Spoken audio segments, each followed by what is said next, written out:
শোনো, 22 নম্বর ওয়ার্ডে আমাদের এই ওয়ার্ডের সম্মানীয় কাউন্সিলর নারুগোপাল ভকত তার নিজের উদ্যোগে এখানে আমাদের স্বামীজি বিবেকানন্দর একটা মূর্তি প্রতিষ্ঠা করা হবে।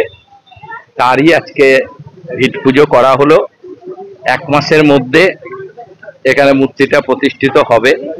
কারণ আপনারা সবাই জানেন যে এখানে একটা বিবেকানন্দর মূর্তি এর আগে ছিল, কিন্তু মূর্তিটা একটা ব্যক্তির জায়গায় বসেছিল ভাবে সরকারি কেস ভাবে তাকে তুলে ফেলে দিতে হয়েছে।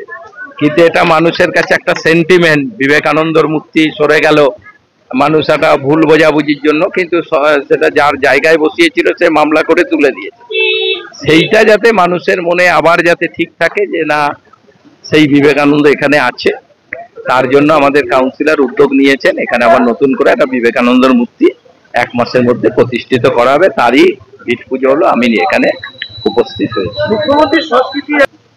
মুখ্যমন্ত্রী সারা বাংলায় কে কি করছে, আর যারা মুখ্যমন্ত্রীকে ফলো করে রাজনীতি করে, যারা মুখ্যমন্ত্রী ছত্রছায়া আছে, তাদেরও তো ভাবনা সেটাই হবে যে মুখ্যমন্ত্রী কি করছে আমরাও সেটা করব।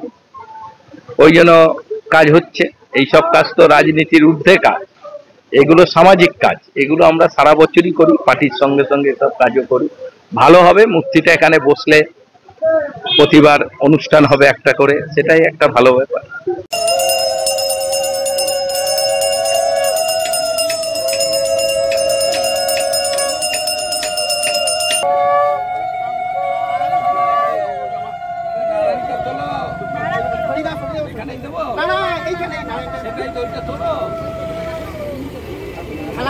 বললাম আমি